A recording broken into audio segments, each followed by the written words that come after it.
新年快樂！新年快樂！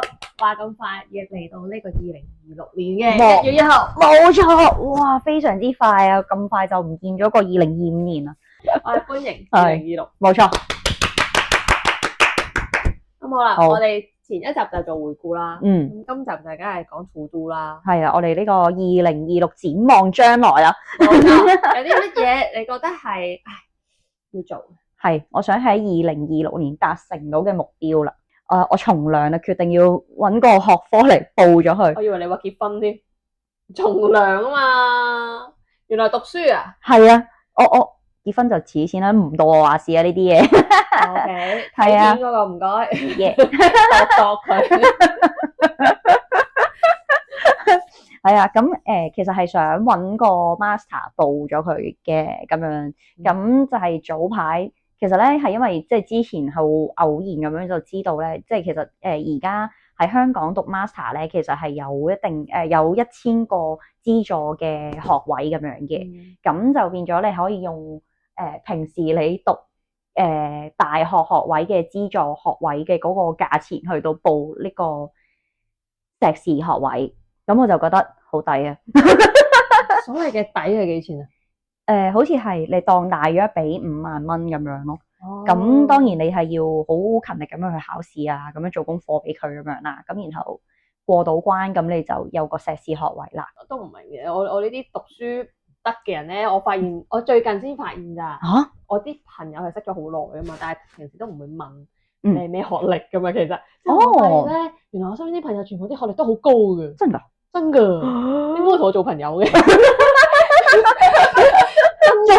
做朋友都唔係睇呢啲嘅，咁樣係開心噶嘛。係啊，仲有啲係咩1級榮耀畢業啊？我係1級榮譽畢業㗎。 Oh my god！係啊，雖然假假地都係1級榮譽畢業嘅。之後即係哇，有啲原來咩係真光女子中學出嚟啊，之後由細到大都係名列前茅啊，最出名嘅大學啊嗰啲。Oh my Oh my god！ god！好猛料喎。啲嘢白痴。到底發生什麼事？唔緊要，最近因為拍片先知道阿寶原來係大學生。我哋真係平時溝通咁多年都唔會講呢啲嘢。嗱，即係證明咩？我哋係交心嘅咯。唔講廢話，我係真心㗎。出到嚟都係癲嘅。冇錯冇錯，係啦。犀利。第二個就當然係繼續用我個 Duolingo 去學日文啦。係啦，我想繼續精進落去，睇下可唔可以之後咧可以唔睇字幕都可以睇到動畫。呢個係我嘅終極目標，其實係啊。呢個目標其實都好大喎。如果我可以好似即係而家慢慢學翻好英文啦，咁我就開始知道原來嗰個英文咁樣去到譯翻中文咧，有時係嗰啲譯者做得冇咁好。咁當我知道個英文其實個真正嘅意思其實係咁樣嘅時候，我能夠更加理解嗰個人究竟係想講啲乜嘢。咁有時其實我就好驚。咁當然啦，係而家日文嗰方面應該係比較多出色嘅譯文者嘅，即係有翻譯嘅人啦。咁就好似相對而家嗰個我或者可能我呢個日文嘅造詣未咁高啊，所以冇辦法發現到。咁但係其實我都想知道，其實日文佢哋當佢哋本身嗰個作者去到寫嘅時候，佢係想表達啲乜嘢？當佢喺身處呢個文化度去創作呢個作品嘅時候，其實嗰個語境入邊，其實佢想帶出嘅係咪真係譯者想講嘅嗰一種？係啦，主要係咁。即係聽得出呢個人想做乜咧？呢個人開始對日文咧開始追求精進啊！佢唔係咧嗱，大家有睇2025嗰個回顧咧，佢係為呢一個識得講基本點餐而興奮。佢而家2026咧講，哇心紅啦，係要追求精進，係啦，係啦，多謝，係啦，不過應該呢個唔會係1-2年做到嘅事啊，即係好似我學英文咧都學咗好多年咁樣先叫做好少少咁樣，慢慢嚟啦。係啊，始終係另一個語言，你又唔係生活喺個空間，其實係咁你又唔係靠佢揾食嘅，係啊，就當係一個興趣。冇錯，但係都會繼續努力，加油 ！Yes， 係繼續俾呢個。佢頭2個 point 都係學嘢，我有上進心啊！冇事嘅，繼續加油。呢3個又學嘢啊？第3個就開始唔係。OK。第3個咧就係其實因為早幾年咧就有個朋友佢去咗日本，咁佢係而家喺東京度做嘢，咁我係想有個目標就係去東京揾佢玩。因為其實我之前係好抗拒去東京嘅，我覺得係東京都冇嘢好玩啦，都係 shopping 啫嘛，我又唔 shopping 嘅，所以一路都冇，從來都冇考慮過要將東京納入我必去嘅 list 入邊嘅。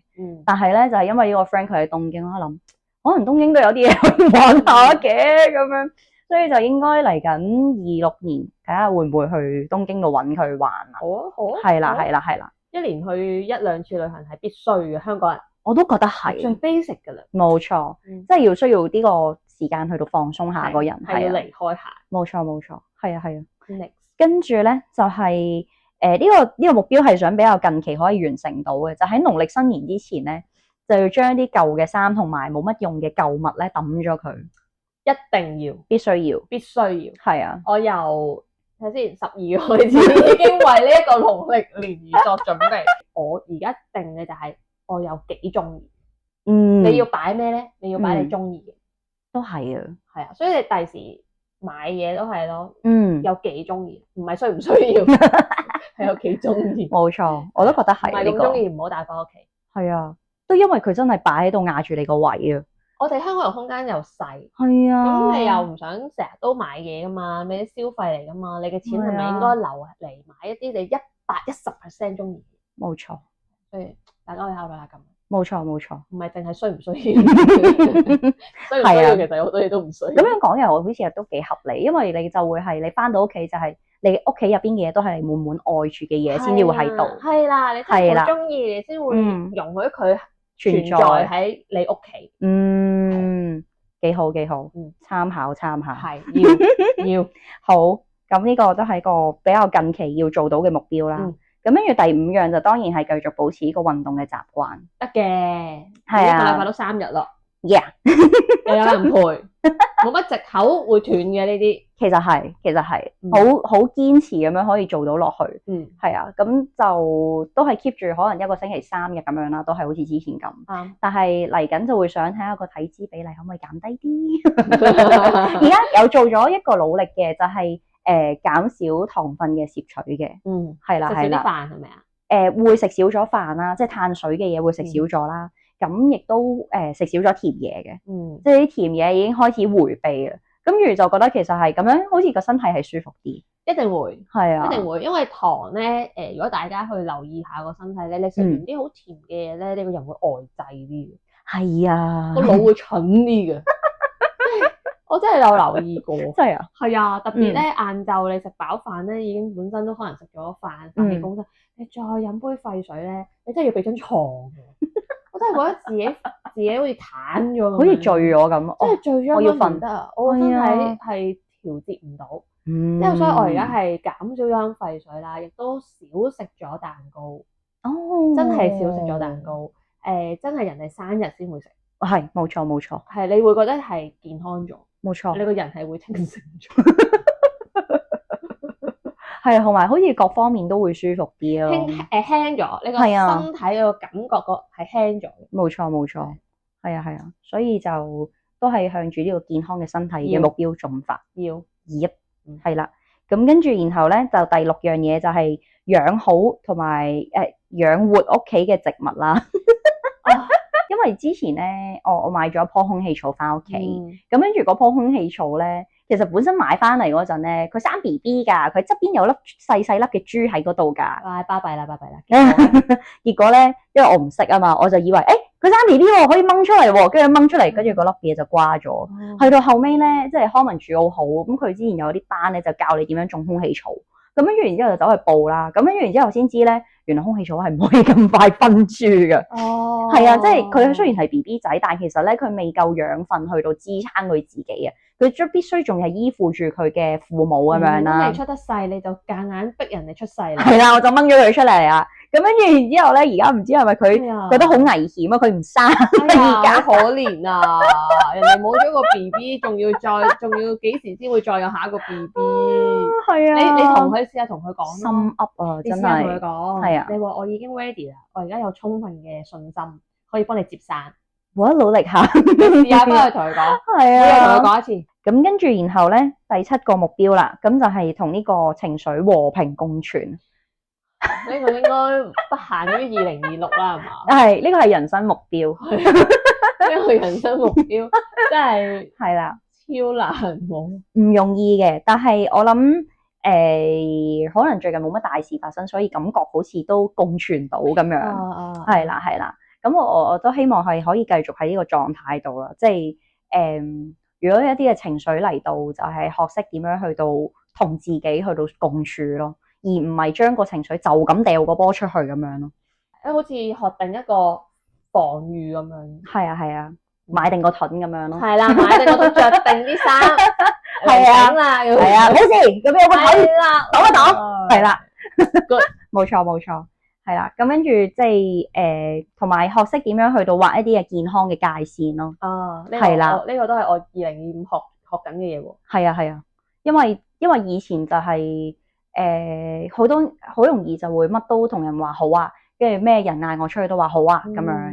咁但係有時其實即係可能有啲人咧，其實真係相處落唔係咁舒服嘅，又或者可能就會覺得你其實有被冒犯，但係我都唔識得去反應啊，咁變咗好容易就會儲起咗啲好多唔開心嘅情緒喺度。咁我覺得我開始係要學識呢一件事咁樣咯，同佢健康地溝通翻呢個界線嘅問題咁樣。呢個咧我真係有資格話佢嘅。你咧，其實咧阿寶咧係獅子座嘅，但係咧我係從來都唔覺得呢條友係獅子座，我覺得佢天秤座嘅。點解咧？因為佢乜鬼都話好嘅。你問真佢咩？你想食咩啊？冇所謂啊。食呢個好唔好啊？好啊。咩都係好，咩都係好嘅，即係基本上你唔使問佢嘅啦，因為佢永遠答你都係好啊。有幾點好啊？你話啊？幾點啊？好啊。咁所以我真係會覺得咧係要學嘅，係。係啦，的確係，即係對我嚟講就梗係好啦，即係啲嘢可以好快咁就決定到啦，唔使喺度磨嚟磨去，係咪？冇錯冇錯。咁但係另一個角度睇咧，就係你可唔可以俾啲性格啊？可唔可以做翻獅子座啊？有啲性格噶嘛，應該即係唔會樣樣都好啊好啊好啊好啊咁樣。嗱，對我可以嘅，我中意嘅，係啊，我自私底啊嘛，係咪先？我 OK 嘅，你繼續 keep 住，係啦，你繼續 keep 住呢一個。但係你對其他人就真係要有啲界線。好就好，唔好就唔好咯。想食就想食，唔想食咪唔想食。係，即係你有時可以學定一啲係有冇其他選擇？即係要㗎，我真係因為你隨住人生咧，你識嘅人越嚟越多啊嘛。其實有可能有啲人咧，真係未必咁適合係太接近嘅。係，咁你就要識得去 block 咗佢哋。係啊，因為傷害佢哋係你自己㗎啦。其實係，即係保護自己、愛自己一樣嘢。係喎，的確係，即係唔好話人啊嘛，我自己嗰個界線都係好低，我都係2025先同自己講，我要 set 翻高條線、條界線，唔係你行埋嚟，我就一定要去反應咯。係冇錯。我有時係覺得我一定要應你㗎，我一定要應你㗎，其實。係咪？係可以唔應㗎，係可以唔應㗎。你奈我咩好？係咪先？係啊，冇錯冇錯，係啱。係呢個都重要嘅，我都覺得。係啊，係啦係啦。同埋成日都話我哋啲香港女仔好臭脾氣啊，話我哋天生野蠻㗎嘛。係啊係啊係啊係啊。特性嚟㗎嘛，咁我哋。係，我哋要攞翻呢個香港女仔嘅特性。唔要。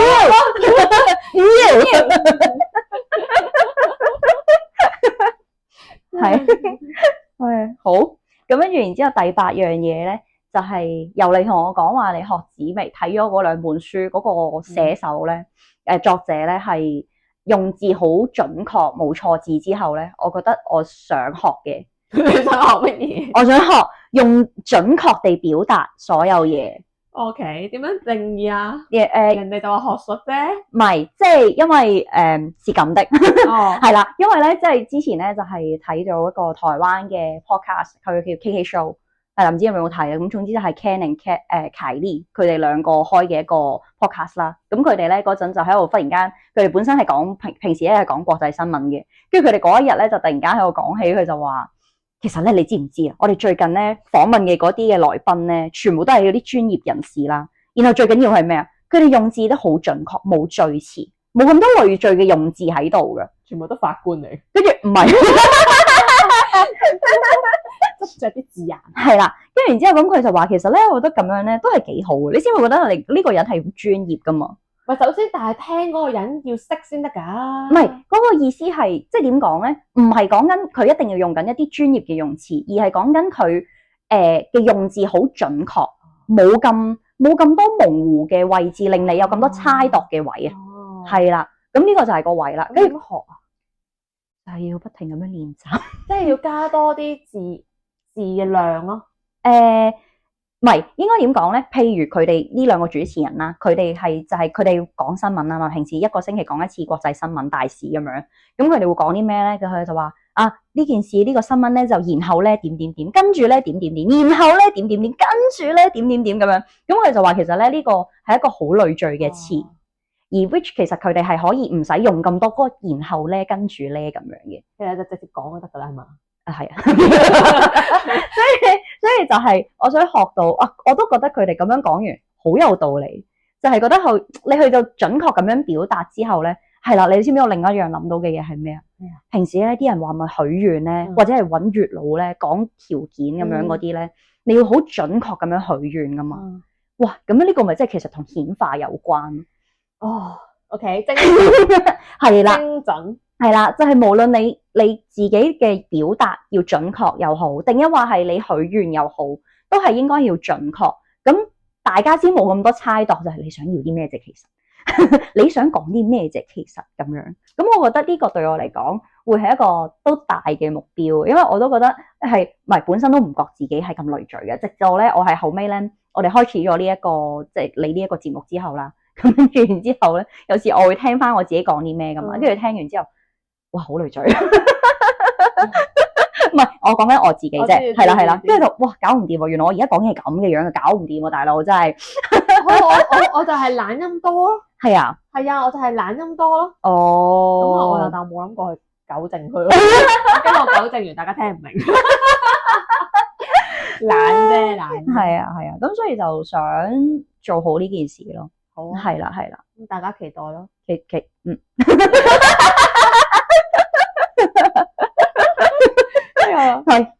期待下，我努力下，係啊，係啦，咁跟住第9樣嘢咧，就係呢個將畫畫成為一個習慣，係因為畫畫對我嚟講，其實係好開心嘅一件事，就算我本身好嬲怒都好，我畫完個畫，我都成個人好開心。係啊，你送幅畫俾我啊？咩啊？送幅畫俾你？你想要啲咩？咩啊？你畫咩咪送咩俾我咯？哦，係啊。係啊，好啊，好啦，我生日啊嘛，你而家開始籌備啦。哦，好啊，有咁多個月俾你。喂，你講咁耐，我都未收過你嘅畫，未見過你嘅畫作。係啊，係時候唔好送咁大幅啊，細細地好啊。哦，幾有要求，畫到你埲牆咁大，我睇你點買屋企冇乜空間。係啊，好啊，可以啊，俾啲嘢你做下啊嘛。可以啊，有個目標仔。冇錯。好啊。keep 住咗呢個，之前都有聽你講話你係中意畫畫嘅，係啊，花多啲時間咯，係啊，但係呢個習慣真係好少咯，因為本身係中小學玩得多啲，中小學仲有時間整啲小手作咁樣送俾人添，跟住即係中學之後就冇做過啦。我曾經咪心血來潮去報嗰啲畫畫班，嗰啲試畫嗰啲畫個蛋糕啫嘛，哇嗰個蛋糕望落去咧係初級班 BB 班，我記得畫咗2個幾鐘。之後咧，仲要成個白痴咁樣，你即係唔係因為你第一次學啊嘛？之後仲有咩咧？哇，個背脊好痛啊！因為佢係咁烏低，畫，哇，好辛苦啊！我真係唔得，之後我就試完之後，我就真係算。哦，係啊，不過的確係嘅，因為坐得耐咧，即係你長期維持同一個姿勢，你好容易就個人就唔舒服噶啦。係啊，你個頸啊上背會好痛。冇錯。係啊，如果我真係可能都係畫啲速畫嘅。我唔追求精緻，我冇呢個體力去追求精緻。OK， 係啊，等你嘅畫作。好啊，5月啊嘛，好啊。係啊，好啊，跟住仲有多2個 extra 嘅，一個就係儲錢啦，即係都係想有啲錢剩到嘅咁樣啦。咁講嘅啦，不過佢話佢做唔到。唔係，其實都我諗應該係有嘅，不過因為 claim 錢學校或者係公司咧 claim 錢比較慢啊，所以咧要等啲錢翻嚟，我先知我儲咗幾多。好係啦，呢個質啦，二質就係呢個其實就係啱啱諗嘅，就係咧，因為你咪話我成日撲低嘅，跟住我後尾諗翻，應該就係咧之前啲人咧喺度講話講咩盤骨前傾，即係 which 就係其實平時個姿勢就唔係咁正確啊。咁我又亦都因為咁樣咧，就行路嘅姿勢冇咁好啦，然後個肚腩又係突出嚟咁樣啦。實情唔係因為肥。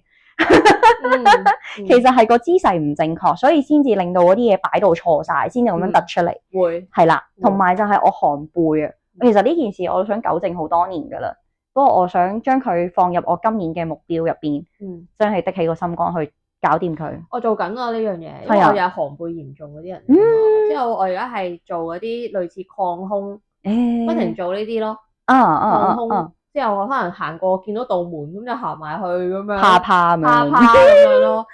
翻工冇嘢做就做下一啲擴胸動作。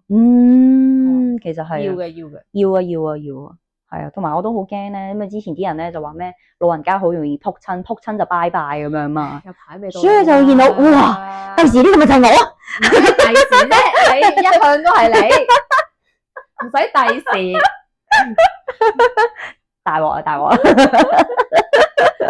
由細已經係習慣嘅啦，所以而家要預防。由細你嘅興趣係咩？跌親？唔係，呢個係習慣。興趣係習慣。嗱，興趣係自願嘅，習慣。笑死！好啦，咁就到你分享你嘅。完晒啦，我完㗎啦，10個啦。哇，講下。係啊，咁就10個啦。好啊。跟住就到小路子分享下2026年嘅目標啦。係啊，咁我第一個咧就係繼續拍片。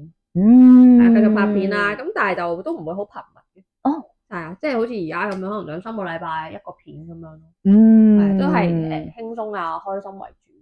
即係我覺得最主要都係想同朋友記錄下一啲嘢啦。係啊，咁啊有緣咪可以識下啲網絡上面唔識嘅人，有時候結緣就係咁樣啫嘛。的確係。或者有時候我哋一啲小分享咧，可能有啲人聽完無意中聽到就會解咗佢一啲嘅結啊，或者可能俾咗啲靈感佢，我覺得都係真係功德無量。係啦，呢啲片嘅作用。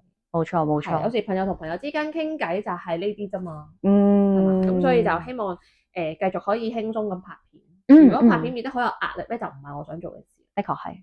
係。仲有一個咧就係咧音樂劇啊。因為咧音樂劇其實係我2023年嘅 to do list 嚟嘅，但係咧去到2024我都揾唔到一個想嘅音樂劇。即係所謂嘅音樂劇咧係其實係交響樂嘅意思。其實我講得唔好，係交響樂。咁好多交響樂咧，我又好執着咧，究竟佢係播緊咩歌？咁啊好多我都唔太中意。拖到咧去2025上年，都仲未有合心水嘅。係啊，竟然係啦，咁我希望2026咧，我真係會遇到一個我中意嘅交響樂，交響樂可以去睇。OK， 祝你願望成真。係啦，咁啊另一個咧就係都係做運動啦，因為我都係一個唔做運動嘅人嚟嘅。咁啊呢個都係一個舊嘅願望嚟嘅，就係練人魚線或者叫馬甲線。係因為我比較瘦啊嘛。咁應該好容易就練到啊。係啦，啲 friend 就話咧，你咁瘦咧，其實可能你練1-2個月，其實就已經有啦。係啊。咁啊，亦都唔使好勤力就有㗎啦，你咁瘦。冇錯。咁所以我就好期待。咁樣期待就係快啲練到出嚟。咁啊，影張相就完咗啦。你冇諗住保持佢咩？未必保持佢，因為咧，我想講其實係好辛苦嘅。即係你睇人哋做嗰啲動作咧，哇，好輕嘅，到你自己做勁辛苦。佢仲要話每組做30下，我想話我做15下已經喘緊氣。係咁嘅呢啲動作，係酸到咧癱咗咁樣。唔係，但係咧你做得多咧，當佢變成一個真係習慣之後咧，你就唔會再覺得係咁攰噶啦。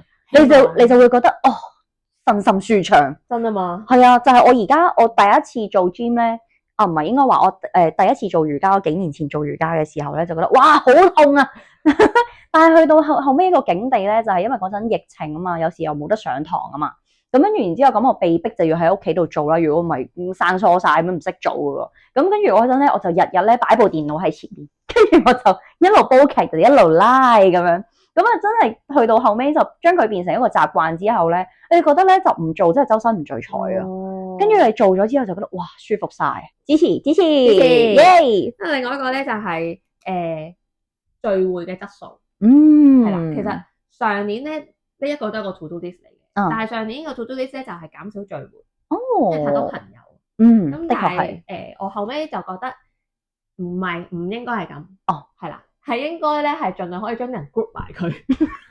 有一次我見晒咁多個，五湖四海都見晒。係啦，只要將你識嘅朋友，你盡量揾佢哋嘅一啲嘅特性，OK 嘅 group 埋佢，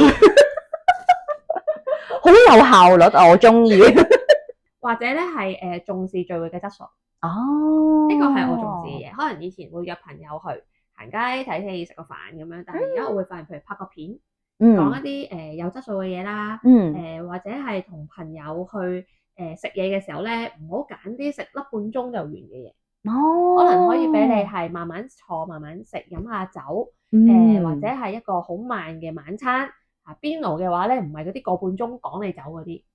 呢個都係啊，可以單點，揾個酒樓係不限時嘅，咁咧你先可以做到嗰種質素。係啦，咁啊仲有最近我哋即係你都知啦，即係我哋最近可能係去野餐，冇錯，係啦，去做一啲我哋大家都未做過嘅嘢，係啦，咁樣我哋就可以提高咗嗰個品質，而唔係淨係話叫見過咯，係啊，食個飯咁就完咗，提高個品質，咁啊對大家都好嘛，的確係。咁啊仲有一個咧就係 Yes 要跳，我想去體驗呢一個敦煌舞。嗱，熟我嘅人咧，全部聽完之後咧，即係只要佢知咩係敦煌舞咧嘅話咧，就會笑到咔咔聲嘅。因為敦煌舞咧就喺度扮仙女，係啦，咁啊着得有啲性感。咁啊點解我想咧？就係第一咧，就因為我睇到呢一個係好好嘅藝術，好靚嘅藝術。咁呢個舞咧，我見啲人跳咧真係好鬼靚，真係好靚。之後咧，好有仙氣個個都，真係好有仙氣，即係唔好意思，我想做仙女啦。真係好有仙氣，同埋咧，趁我而家冇網管啊嘛，因為冇網管嘅自由身啊嘛，係咪先？我做乜都得。咁啊，係咯，着得性感啲有咩問題？我唔使向人哋負責啦。係啊。咁啊，第二咧就我而家瘦啊嘛，係啊，咁我仲唔趁呢一個 body 去做一啲靚嘅嘢，第時肥咗咁點算啊？的確係。所以我就好想去體驗敦煌舞。但係呢個都唔易嘅，因為佢香港真係好少開班，好少開班，即係難嘅。其實我覺得呢樣嘢應該都難，應該係難嘅，應該都我諗可能個課程都唔短。係啊，所以就想試咯，去體驗咯。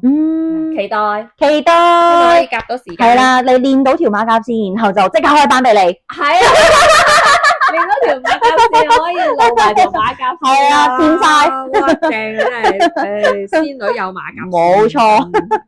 咁之後仲有一個咧就係逆齡啊。嗱，以前咧就會覺得咧逆齡係冇可能嘅，只可以係控制嗰個老化嘛，係咪？但係而家科技發達，我就發現咧好多資訊其實都係話俾你聽咧係可以逆齡嘅。係啦，我亦都見過咧有人嘅皮膚咧係真係逆齡生長，所以我就有信心啦。係啦，嗱，上年咧我可能就沉迷化妝打扮啦，咁而家咧就2026咧就係希望係自己追求嗰個皮膚嘅質素。希望係可以係真係逆齡生長，但係當然唔係靠醫美，係啊，即係可能靠即係比較養生啲嘅方法，係啦，自然嘅方法，或者可能推拿咁樣，係啊，健康嘅保養或者係啊，即係可唔可以真係做到逆齡？望落去比你實際嘅年紀要輕，係輕，係啦，仲要係越嚟越輕。我諗應該係好容易做到，你睇下咁多女星都做到，係咪？係啊，所以我覺得應該有可能嘅。係啊，同埋平時我見得人多啊嘛，即係好多人咧，你望落去咧，你以為佢20零咁樣啊，其實佢40歲，哇，好羨慕多呢啲。其實而家越嚟越多，我都覺啊，未必係靠打扮嘅，即係佢哋一定都有打扮，冇錯，即係但係唔係話扮到好誇張，係啦，即係都係自然嘅，係啦，但係你就會覺得哇，爭20年。好勁啊！我都覺得好勁啊！我都想做呢啲女人，挑戰下。係啊，人哋做到嘅話，咁我哋都可以嘅。冇錯，應該可以嘅。做唔到都冇所謂啊，反正係咪都變老啊？係啊，係咪先？喂，做到係幾開心呢件事。係啊，幾有成功感，幾有成功感，又開心。係啊。咁啊，仲有一個咧就係換工咯，一定係換啦，即係要換啦。咁咧就最神奇咧就係其實呢份工咧係2年前我係再翻去舊公司嚟嘅，冇錯。我2年前再翻去做啊嘅時候咧，唔知點解，我真係唔知哪來嘅直覺，我入職嗰陣時已經同自己講，呢份工最盡係去到2026年嘅2月。我真係唔知邊度嚟嘅直覺嚟。竟然係咁？係啊係啊。咁之後咧中間都有想走嘅，但係因為啲同事太好，我係因為某程度係有一半原因係因為同事所以翻去啦。咁所以亦都有一半原因係當時中間唔走咧，因為同事嘅。係啦。咁但係去到而家我就覺得真係夠啦，我真係想覺得自己個狀態係 OK 啦，我想換工啦。所以我就覺得係希望2026嘅2月之前我會揾到份新工。好，祝福你。係咁啊，仲有一個啦，就係繼唔繼續去又再做翻塔羅諮詢呢一啲嘢咯。哦，其實塔羅唔係重點嚟。OK，諮詢即係重點嚟。冇錯冇錯。即係好多人唔了解就以為塔羅係求神問卜啦。其實咧喺做嘅過程入面咧，你係發現諮詢先至係個重點。係啦，即係譬如嗰個人問佢會唔會同我復合？其實係你準唔準係唔重要嘅。咦？係啊，因為咧你個重點係同佢溝通，究竟佢哋之間發生咗啲咩事？係啦，咁佢復合，咁復合頂，復合之後咁點咧？如果你兩個都冇改變嘅話，其實呢個關係都唔會好嘅。係咪？所以有好多時候係傾偈嘅過程，可能你令到佢更加認識佢自己究竟想點。咁點解我會諗緊想唔想再做咧？就係我曾經做過嘛。冇錯。我曾經做過嘅時候咧，就發現我頂唔順啊。因為大家太負啦。呢個的確係嘅。係啊，你真係要好有強大嘅心力，你先可以日夜咁樣聽住呢啲咁煩嘅嘢，自己覺得有嘢煩。咁我副業嚟噶嘛。冇錯。咁你就要有個好強大嘅 EQ。聽完之後仲要唔影響你喎。係啊，你有時聽到啲好負，真係好負，負到離晒譜，講緊啲生離死別嘅嘢。咁你係咪真係可以聽完你唔上到身咧？呢個好難㗎嘛。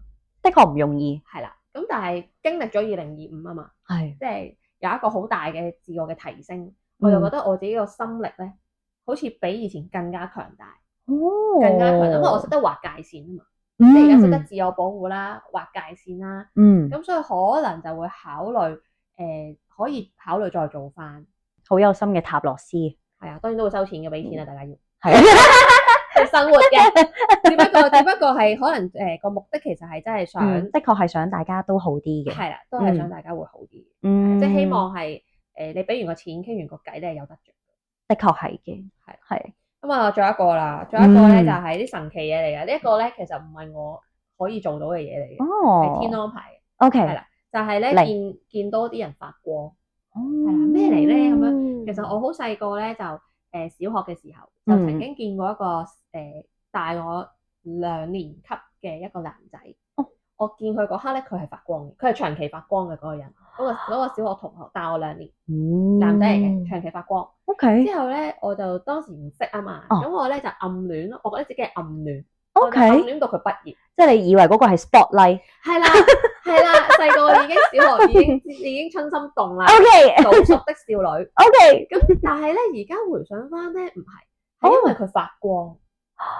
係啦，而家大個諗翻係因為佢發光，好神奇啊！係啦，好神奇啦。咁咧，佢係好光嗰種嚟嘅。哇，係啦。咁啊，被吸引咗咁多年啦。咁啊，去到中學，我就記得中一。開學嗰日，咁咧亦都遇到有一個男仔，係啦，發光，都係發光。之後但係就同佢係一個好普通嘅同學，好普通嘅同學仔。有冇傾過偈？有冇覺得有咩特別啊？冇特別，冇特別，但係佢係發光嘅。之後去到出嚟做嘢，室內嘅嗰次係有一個女仔，但嗰個女仔天生係靚嘅，真係靚㗎，佢行喺條街度咧，個個都望佢噶，個個都望佢噶。咁咧，好想見到室內嘅嗰陣時，又係第一次入職，佢都係發光，都係發光。咁啊，之後就去到好耐啦，就係上年有個同事同佢擦身而過嘅啫。OK，識咗好耐啦，個同事擦身而過，佢發光，但係佢個發光咧係一夜，即係佢唔持續嘅，佢好似一眼燈斬咗一下咁樣嘅啫。咁得意？係啦。OK，咁樣咧，我就覺得。我好想見多啲人發光，所以呢個就係2026，希望個天可以幫我完成嘅願望，就係見多啲人發光。係啦，但係好似暫時都未知佢係點解發光喎？有冇一個特定嘅？我覺得同嗰個人嘅本質係有啲關係嘅。哦，即係可能嗱，平時譬如我同嗰個人溝通，其實大家都係俗世人嚟噶嘛，冇錯，所以有可能係你覺得佢冇乜特別。OK，但係其實可能佢內裏個本質係好靚嘅。哦，我知啦，炭治郎。炭治郎咩？唔係啊，炭治郎咧，佢咪夏元一打佢嗰陣咧，佢咪入咗佢個內心世界嘅。哦，係啊，係啊，藍天白雲。係啊，就係嗰個境界。其實係㗎，可能佢未被污染之前，佢係咁光㗎嘛。係啊。咁只不過佢返工着住件制服嘅時候，咁佢咪冇咗個光芒。係啊。咁啊，見人發光有兩個可能嘅啫。一個咧就係我嘅功力問題。所以咧，我就會見到人哋發光，要修行。係啦，係自己隻眼問題，唔關人哋事。其實大家都發緊光，我睇唔到。OK，係啦，佢唔係斬咗一嘢嘅，係我隻眼着咗一嘢啫。其實 OK，係啦。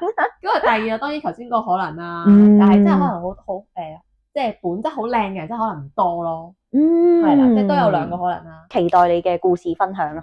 好啦，咁啊，唔知大家2026有啲咩想做嘅事啦 ，to do 啦，咁歡迎大家都係留言嘅。係啊，歡迎大家留言分享，我哋都會想了解下大家嘅諗法㗎。好，多謝大家，拜拜。拜拜。